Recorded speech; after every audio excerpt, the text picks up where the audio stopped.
Ei, Mar, tu já parou para pensar de onde veio todo aquele balanço, aquele groove doidivante dos Red Hot Chili Peppers? Pois se aquete, aí que hoje o negócio é sério, mas é contado do nosso jeito.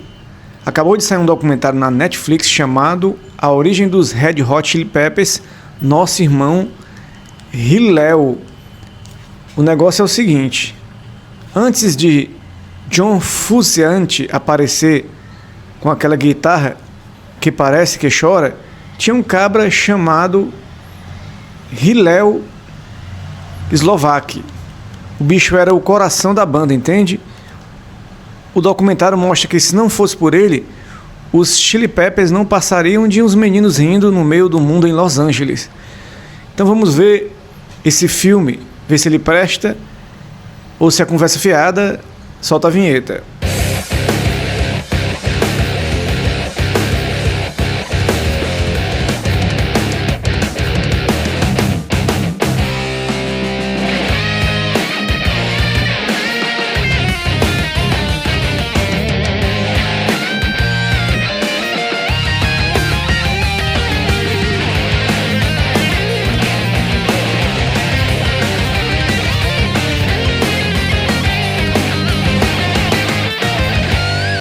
Falar aqui da parte técnica para vocês.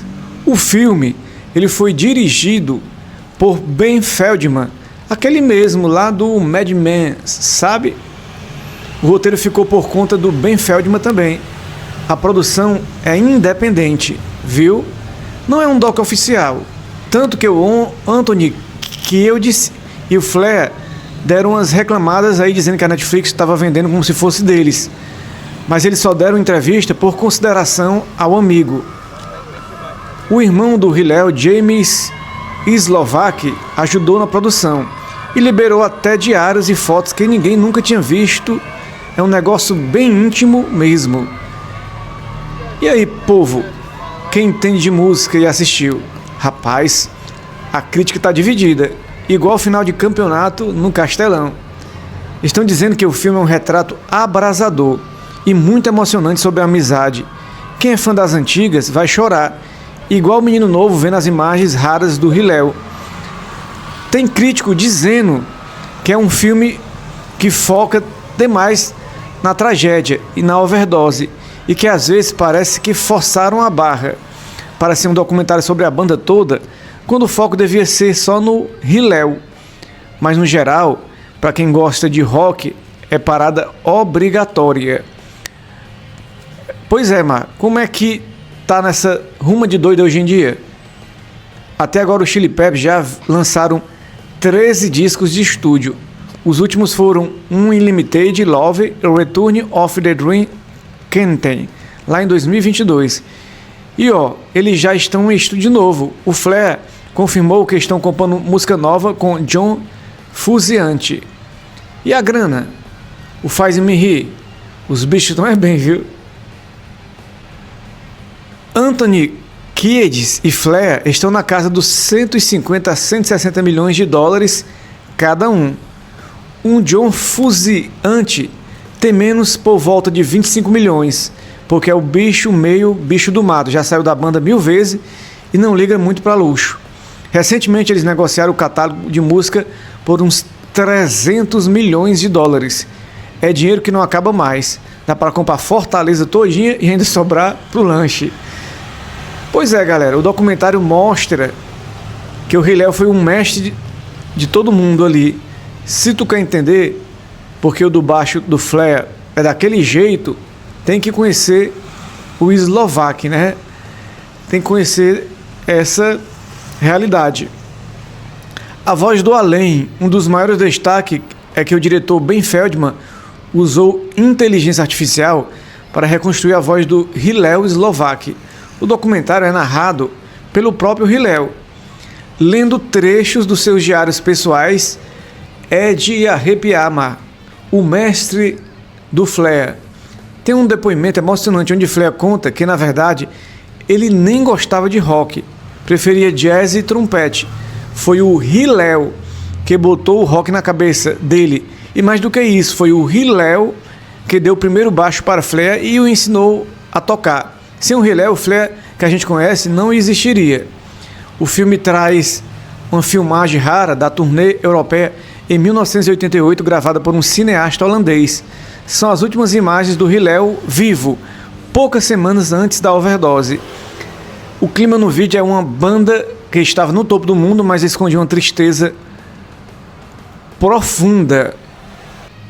John Frusciante dá uma entrevista reveladora dizendo que quando entrou na banda com 18 anos, ele não tentava ter o estilo próprio.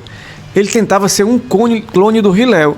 Imitava até o jeito de se vestir e se mexer no palco, por sua idolatria. A ausência de Anthony no enterro é porque o documentário não esconde o lado feio. O Anthony Kiedis confessa que ficou tão chocado e mergulhado nas drogas na época que ele não teve coragem de ir ao funeral do melhor amigo. Ele fugiu para uma vila de pescadores no México para se esconder da realidade. E aí? Olha o nível do negócio. O documentário usa tecnologia para fazer o Hillel falar com a gente através dos diários dele. É de chorar no pé da serra. E tem mais. O Flea confessa que nem queria saber de rock, era doido por jazz, e foi o Hillel que botou um baixo na mão dele e disse: aprenda, bicho burro. E o John Frusciante, o bicho era tão fã no começo que ele não era o John, ele era uma tentativa de ser o Hillel 2.0. É muita história de bastidor que a gente nem imagina. Como você mencionou, que a banda reclamou do marketing da Netflix, dizendo que não é um doc oficial da banda, mas sim sobre o Hillel. Você pode fazer um quadro tipo Treta no Rock. É verdade.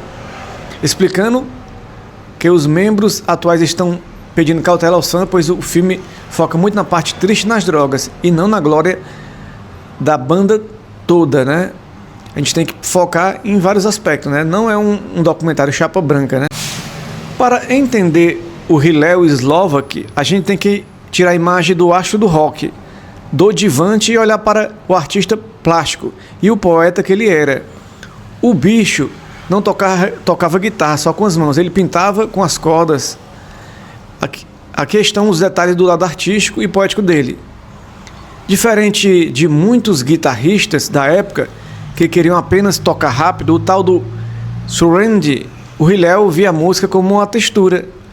O groove visual, ele misturava o funk do James Brown com o peso do Jimi Hendrix. Para ele, uma nota não era só um som, era uma cor. Ele usava muito efeito, wah-wah, para criar camadas como se estivesse passando tinta numa tela. A influência do John Frusciante. Se tu notar o estilo limpo e melódico que o Frusciante usa em músicas, como Under the Bridge, nasceu da técnica do Hillel de deixar as notas respirarem. Muitas gente não sabe, mas o Hillel era um pintor talentosíssimo. Ele fazia quadros que lembravam o expressionismo com cores vibrantes e formas meio distorcidas. No documentário aparecem várias dessas obras. Ele mantinha diários, desenhava o que sentia. A poesia dele não era só escrita, era visual. Ele dizia que via sons como se fossem borrões de tinta. A poesia do Hillel, que aparece nos diários lidos no documentário, revela um homem extremamente sensível e por vezes melancólico. Nos textos, ele escrevia muito sobre a responsabilidade de cuidar dos outros membros da banda. Ele se sentia o mentor, o pai daquela ruma de menino doido. A dualidade. Seus poemas falavam da busca pela pureza em meio ao caos de Los Angeles. Ele tinha uma visão romântica e quase mística da música, acreditando que o som era uma forma de conexão espiritual. O título do documentário não é por acaso. A poesia do Hillel estava na forma como ele uniu a banda. Ele não queria que os Red Hot Chili Peppers fosse apenas uma banda de sucesso. Ele queria que fosse uma unidade criativa. Essa poética da união é o que faz o Flea e o Anthony continuarem juntos por décadas. O legado dele é o amor que os caras ainda sentem um pelo outro. O Hillel não era um cabra que dava palhetada na guitarra, não. O bicho era artista plástico, de mão cheia. Ele olhava para o braço da guitarra como se fosse uma tela em branco. Enquanto os outros estavam querendo só fazer barulho, ele estava pintando as músicas. Nos diários dele, que o filme mostra, a gente vê um cara de uma sensibilidade que chega a dar um nó na garganta. Ele era o místico da turma, o cabra que dava o tom poético para aquela bagunça toda de Los Angeles. Ei, Mal, imagina aí, o Cabra terminava o show, o sol ainda escorrendo, e em vez de ir para Gandaia direto, ele iria pintar.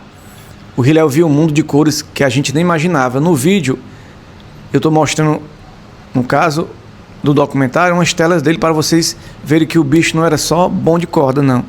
Ele era mestre no pincel também. Era uma poesia visual que ele transformava em música.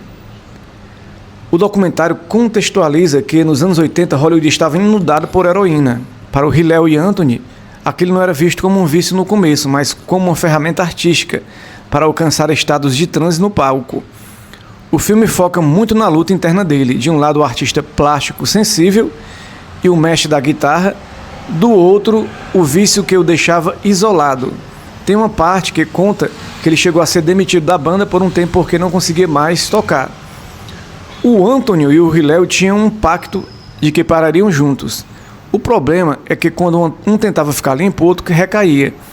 O documentário mostra por que Anthony conseguiu se internar, mas o Hillel, sendo mais reservado, tentou lutar sozinho e acabou perdendo a batalha. O spoiler, né? Se você não viu ainda, corre lá para ver. Mais triste é o relato do dia 25 de junho de 88. O Hillel foi encontrado morto no seu apartamento, dias depois de ter tido uma overdose. O laudo diz que ele já estava morto há 2 dias e isso destruiu a banda. O filme mostra que a morte de Hillel foi o que fez Anthony Kiedis finalmente levar a sobriedade a sério depois de muito esforço. Até hoje o Anthony diz que carrega o Hillel em cada show que faz. O Flea também virou um ativista contra as drogas pesadas por causa disso. Mas nem tudo era fuleiragem e alegria, viu? O bicho pegou quando a heroína entrou no mundo do grupo. O documentário mostra que o Hillel era um cabra de alma pura, mas se perdeu nesse caminho escuro. É triste de ver, os amigos tentando ajudar, mas o vício era um monstro maior. O Anthony Kiedis quase vai junto, mas a morte do irmão foi um choque de realidade que ele precisava para acordar para a vida.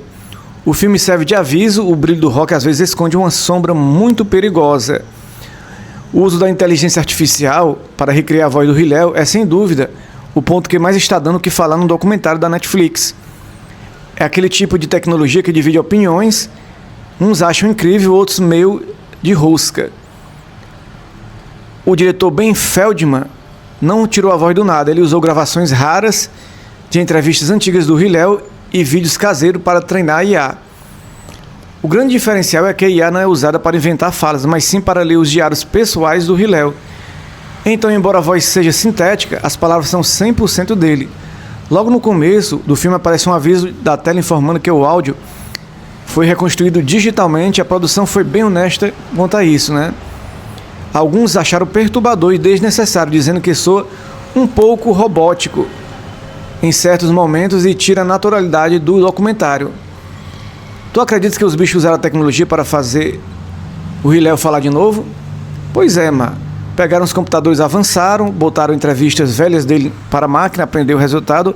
É o Hillel narrando velhas histórias do seu diário. Tem gente que achou medonho, dizendo que parece voz de fantasma, mas o irmão dele, o James, assinou embaixo. Eu acho moderno.